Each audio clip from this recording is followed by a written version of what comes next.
Doctor भगवान पाटील मनोरकर यांच्या प्रयत्नाने उमरी, भोकर, धर्माबाद, बिलोली, हदगाव तालुक्यातील शेतकऱ्यांना पीक विमा मंजूर। आपण पाहत आहात नेतानगरी न्यूज चॅनल। नेतानगरी न्यूज चॅनलमध्ये आपल्या सर्वांचं स्वागत। आपण जर आतापर्यंत चॅनलला सबस्क्राईब केलं नसेल तर लगेच नेतानगरी न्यूज चॅनलला लाईक आणि सबस्क्राईब करा व बेल आयकॉनला क्लिक करा। नांदेड उमरी तालुक्यातील मनोर येथील डॉक्टर भगवान पाटील मनोरकर यांनी जिल्हाधिकारी, जिल्हा व तालुका कृषी अधिकारी व पीक विमा कंपनीच्या प्रतिनिधीमार्फत नांदेड जिल्ह्यातील शेतकऱ्यांना पीक विमा मंजूर व्हावा या दृष्टिकोनातून शासनाकडे अनेक वेळा पाठपुरावा केला व न्यायालयात धावसुद्धा घेतली। त्यामुळेच नांदेड जिल्ह्याच्या जिल्हाधिकारी यांनी शेतकऱ्यांसोबत बैठका घेतल्या। त्यामुळे उमरी, भोकर, धर्माबाद, बिलोली व हदगाव येथील ज्या शेतकऱ्यांनी तक्रारी किंवा नुकसान भरपाईचे पंचनामे केले आहेत अशा शेतकऱ्यांच्या खात्यात पैसे जमा होण्याची प्रक्रिया सुरू झाली आहे। यापूर्वी 25% रक्कम शेतकऱ्यांच्या खात्यात जमा झाली होती। आता उर्वरित रक्कम थेट खात्यात जमा होत आहे। उर्वरित शेतकऱ्यांच्या खात्यात सुद्धा पीक विम्याची रक्कम जमा होईल असे डॉक्टर भगवान पाटील मनोरकर यांनी सांगितले। यावेळी डॉक्टर भगवान पाटील मनोरकर यांनी पत्रकारांना माहिती दिली। पहा सविस्तर वृत्त।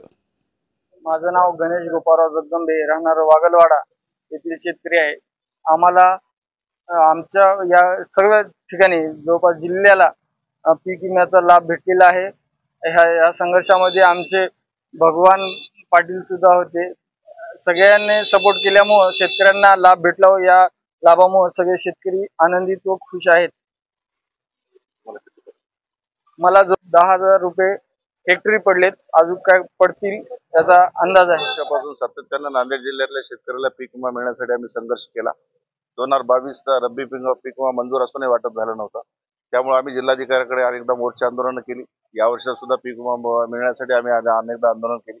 नुकतंच जिल्हा प्रशासनाकडून आणि विमा कंपनीकडून शासनाचे पैसे आमच्या शेतकऱ्याच्या खात्यावर पडणं चालू झालेलं आहे। जिल्ह्यामध्ये सन्माननीय मी जिल्हाधिकारी साहेबांच्या ठिकाणी प्रथमतः आभार मानतो की त्या माणसामुळे आम्हाला पहिल्यांदा 25% वाटप म्हणजे 311 कोटी रुपये मिळाले आणि आता जवळपास 400 ते 500 कोटी रुपयाचं वाटप जिल्ह्यातील 16 तालुक्यामध्ये सुरू झालं।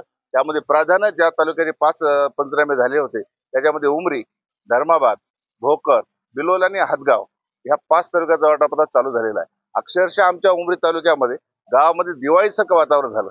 की दिवाळीसाठी यासाठी म्हणतोय, दिवाळीला उडदामुगाचे पैसे आमच्याकडे येतात, पण आज शेतकरी अडचणीत असताना त्याच्या घरामध्ये पैसे नसताना आज विमा कंपनीचे 40,000 50,000 रुपये आमच्या शेतकऱ्याच्या खात्यावर पडत आहेत। त्या आनंदाची बाजू आहे।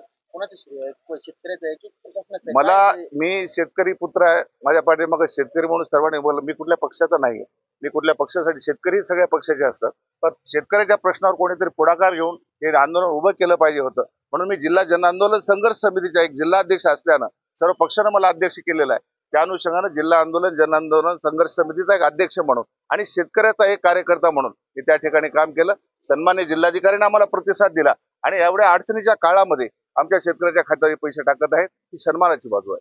या पुढील काळात आपल्याला काही करावं लागेल। बिलकुल, अजूनही सांगतोय 11 तालुक्याचा पेमेंट, आता जवळपास 11 तालुक्याचा उल्लेख करतोय। नायगाव, बिलोली, मुखेड, लोहा, कंधार, नांदेड, अर्धापूर, मुखेड, हिमायतनगर आणि माहूर आणि किनवट अशा 11 तालुक्याचं पेमेंट 1 हप्त्यानंतर होणार आहे। त्या लोकांच्या शेतकऱ्याच्या खात्यामध्ये सुद्धा पैसे पडणार आहेत। त्यामुळे काळजी करणं नसावी।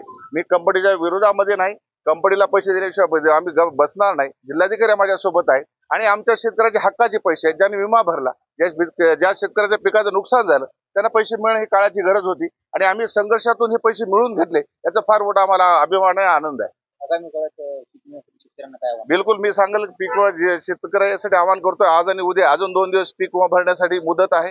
जिल्ह्यातल्या सर्व शेतकऱ्यांनी आपल्या सर्व पिकाचे तात्काळ त्या ठिकाणी पीक विमा कंपनीकडे जाऊन आपले दावे दाखल करावेत, कारण दुष्काळाचं सावट पुन्हा पडते की काय अशी परिस्थिती जिल्ह्यामध्ये आहे। मी उद्या जिल्हाधिकाऱ्याला भेटणार आहे की जिल्ह्यामध्ये पुन्हा एकदा आता या दुष्काळाच्या सावटासाठी आपण त्या ठिकाणी पंचनामे करा, प्रत्यक्षात जाऊन भेटी द्या। म्हणून शेतकऱ्यांना म्हणतो की आपण 2 दिवसामध्ये आपल्या पिकाची त्या ठिकाणी पीक विमा उतरण्यात यावा।